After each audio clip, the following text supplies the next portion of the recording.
Bienvenidos, alquimistas. Bienvenidos a este intrigante podcast que largo tiempo estabais esperando. Bienvenidos al luctuoso desenlace de aquel genio irreemplazable que miró a la profunda oscuridad y, lleno de miedos, soñó sueños que nadie se atrevió a soñar jamás.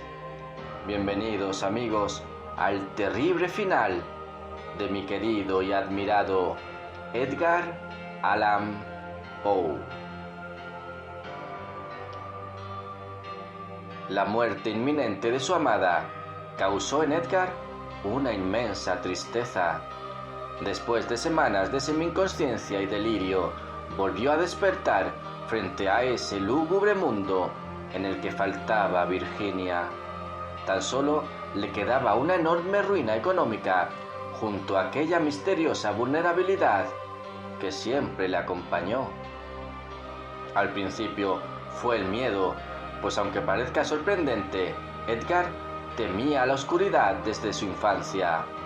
Debía dormir acompañado de su niñera, Moody, quien en las lluviosas noches le tendía la mano en un gesto cariñoso y protector.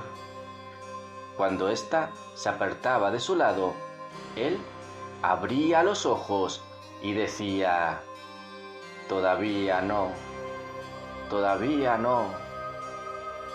Tras su horrible pérdida, aún inmerso en la angustia insoportable, el genio de la novela gótica podía pensar y escribir extraordinarios relatos y cuentos, pues todavía era capaz de asombrosas concentraciones intelectuales.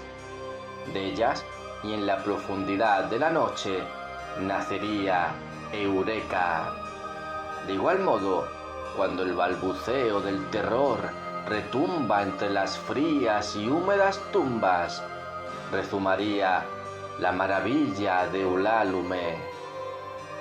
Y es que el año de 1847 nos muestra a Poe luchando contra sus propios fantasmas, recayendo en el opio y el alcohol, aferrándose a una adoración por completo espiritual de Mary Louise Shaw, también vinculada indirectamente a los literati, que había ganado su afecto durante la agonía de Virginia.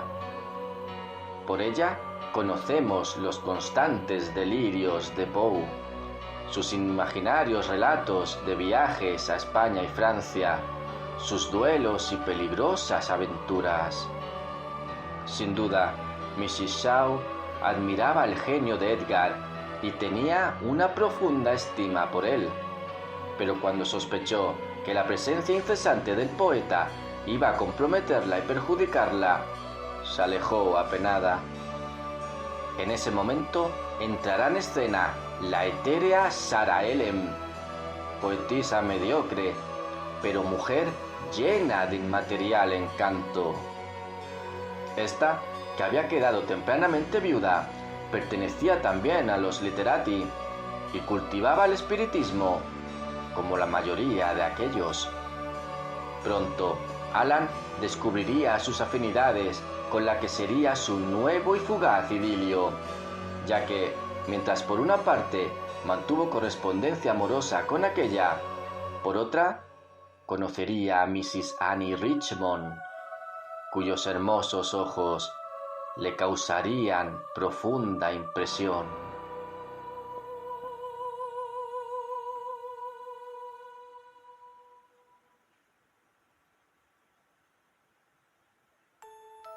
En esta etapa de su vida, Poe atravesará momentos complicados, fluctuantes, a veces desconocidos. Daría alguna conferencia y volvería a Richmond, donde bebió terriblemente y recitó largos pasajes de Eureka en bares y tabernas de mala reputación.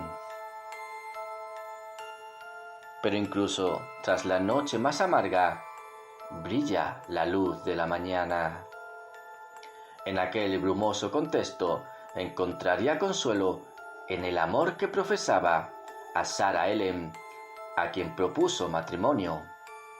La viuda debía dedicar un tiempo para reflexionar y decidirse, pues los problemas de Edgar con el alcohol parecían motivos suficientes para desechar la propuesta del sempiterno enamorado. Tras un tiempo sin obtener noticias, Poe recibirá una carta indecisa de Ellen. Entretanto, su afecto por Annie Richmond se había desbordado hasta desgarrarse en un conflicto entre lo imaginario y lo real. ¿A qué mujer debería entregar su corazón? ¿Cuál de ellas aliviaría su inmensa tristeza? La elección final se presentaba traumática, pues ambas la amaban con total devoción, a pesar de sus nocivos vicios, sus lúgubres pensamientos o sus repentinos cambios de humor. Por entonces, una idea revoloteaba cual pertinaz cuervo en lo más profundo de su cabeza, una idea de muerte en la que el suicidio borraría todo rastro de su desgraciada vida. Compraba láudano y apuraba las botellas con la facilidad de un experto bebedor, pero su organismo, ya habituado a tales drogas, le hacían vomitar, postergando su final entre aquella ruinosa enfermedad de espíritu, una enfermedad que corroía sus huesos y atormentaba su alma en un delirio del que sólo los carroñeros pueden alimentarse. En este penoso estado, y tras haber abandonado la compañía de Annie Richmond, el más grande entre los poetas románticos llegaría a la casa de Sarah Ellen en busca del consentimiento matrimonial. Edgar le prometió abstenerse para siempre de toda droga o estimulante, hecho que durante algún tiempo consiguió. El escollo referido a su mala vida parecía haberse salvado, pero quedaba el de los literati, aquellos que batallaban para disuadir a Ellen. Al mismo tiempo, su madre temblaba por las consecuencias del matrimonio. Sin embargo, y como condición insalvable, el contrato de boda reflejaría que los escasos bienes de Sarah Ellen debían ponerse deliberadamente a salvo del alcance del poeta, lo cual entristeció y disgustó profundamente a éste. En la víspera de bodas pronunció una conferencia sublime que fue aplaudida por todos con gran entusiasmo, pero simultáneamente la fatalidad hizo acto de presencia frente a él, cual viejo fantasma. Su prometida se enteraba de las visitas de Edgar a la casa de Annie Richmond y de los falsos rumores que circulaban al respecto. Todo ello provocó a último momento la negativa de Ellen. Edgar, abatido y desgarrado por inmenso dolor, suplicó en vano a su amor. Ella, con el corazón en pedazos, volvió a decirle que le amaba, pero se mantuvo firme y el genio de la novela gótica retornó a Fordham en un infierno de desesperación. Quizá este mismo infierno le ayudó a levantarse una vez más, la última, para salir adelante con los restos de su energía y editar por fin su nunca olvidada revista. Quería reanudar su trabajo creador. De enero a junio de 1849 pareció agazaparse, esperar bajo la alargada sombra de su locura. Pero hay un poema para Annie en el que Poe se describe a sí mismo muerto, feliz, abandonadamente muerto, por fin y definitivamente muerto. Era demasiado lúcido para engañarse sobre la verdad y cuando iba a Nueva York se entregaba a los placeres del láudano con desesperada avidez. Fue entonces cuando un admirador le escribió ofreciéndose a financiar la revista que tanto había deseado. Era la última oportunidad de su vida, la última carta en la manga. Sin embargo, y al igual que en el juego, perdería otra vez. Su solitario final comprenderá 2 terribles etapas con un interludio amoroso. En julio de 1840, Allan Poe abandonaría la ciudad de Nueva York para volver a su anhelada Richmond. No se sabe cómo llegó a Filadelfia, interrumpiendo su viaje al sur, hasta que a mediados de ese mes, probablemente después de muchos días de intoxicación continua, Edgar entró corriendo en la redacción de una revista donde tenía amigos pidiendo desesperadamente protección y ayuda, pues estaba convencido de que la muerte le perseguía allá donde quisiera burlarla. Probablemente quiso suicidarse, pero el fantasma de su querida Virginia lo había detenido. La locura y las ganas de poner en práctica la siniestra idea durarían semanas. El más solitario de los hombres se hallaba perdido en medio de una horrible tormenta, aquella que le haría descender hacia su particular maelstrom, donde los fatales pensamientos se agolpan en una maraña de terror y escalofriante tiniebla. Pero los amigos de Richmond remarían con él entre la tempestad para proporcionarle tranquilidad y sosiego en los últimos días de su vida. Bien atendido, respirando la atmósfera virginiana, que después de todo era la única verdaderamente suya, Edgar nadó una vez más contra la negra corriente, como había nadado siempre, desde que era un brillante y tímido niño. Tras aquello, se le vería de nuevo paseando reposadamente por las calles de Richmond, visitando las casas de sus amigos, asistiendo a las tertulias y veladas, donde claro está, lo asediaban cordialmente para recitar El Cuervo, que en su boca se convertía en el poema inolvidable. Y luego estaba Elmira, su novia lejana, convertida en una viuda de respetable apariencia, y a quien Edgar buscó de inmediato, como quien necesita cerrar un círculo para completar una forma imperfecta.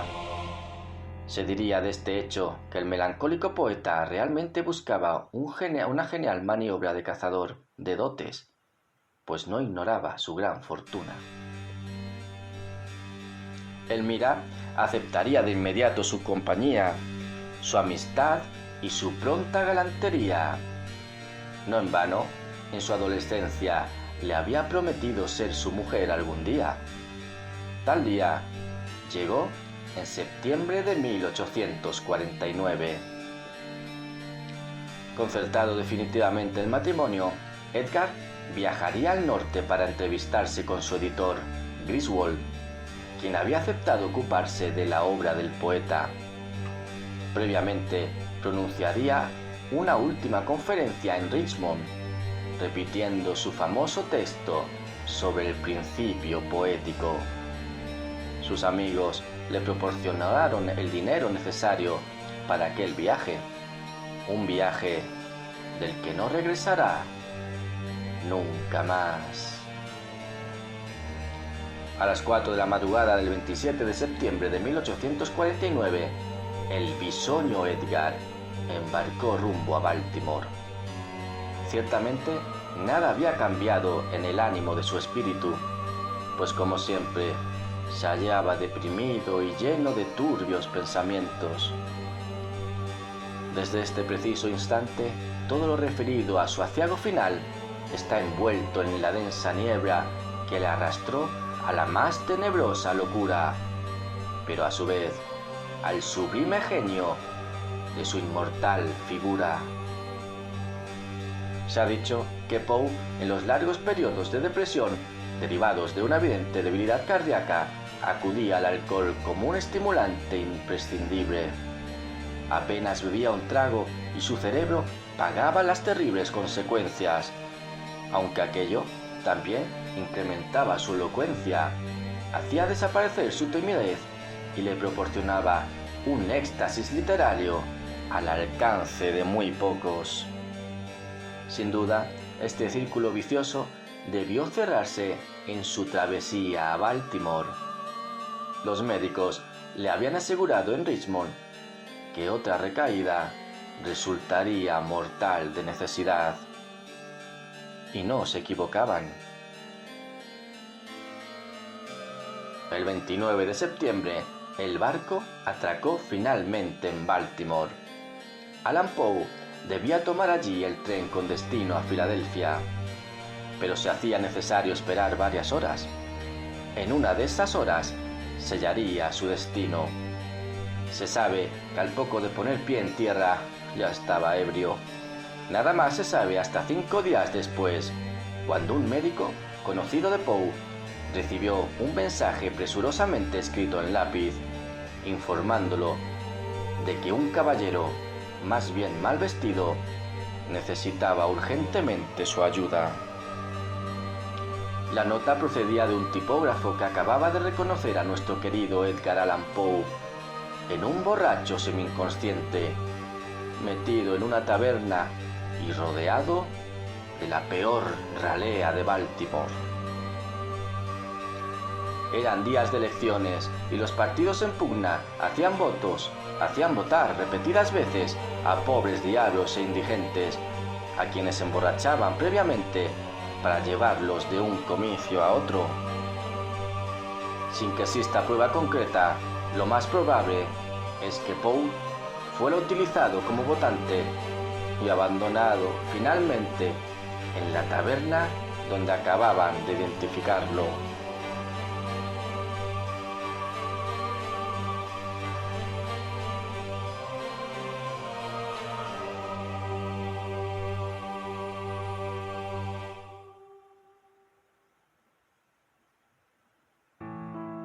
La descripción que más adelante daría el médico es que estaba ya perdido para el mundo, a solas en su particular infierno y entregado completamente a sus terribles y tormentosas visiones. El resto de sus fuerzas vivió 5 días más en un hospital de Baltimore. Las agotó en espantosas alucinaciones, en luchar con las enfermeras que lo sujetaban, en llamar desesperadamente a Reynolds, el explorador polar que había influido en la composición de Gordon Pym y que misteriosamente se convertía en el símbolo final de esas tierras del más allá en las que Edgar parecía estar viviendo. Ni Moody, ni Annie, ni Elmira estuvieron junto a él, pues lo ignoraban todo.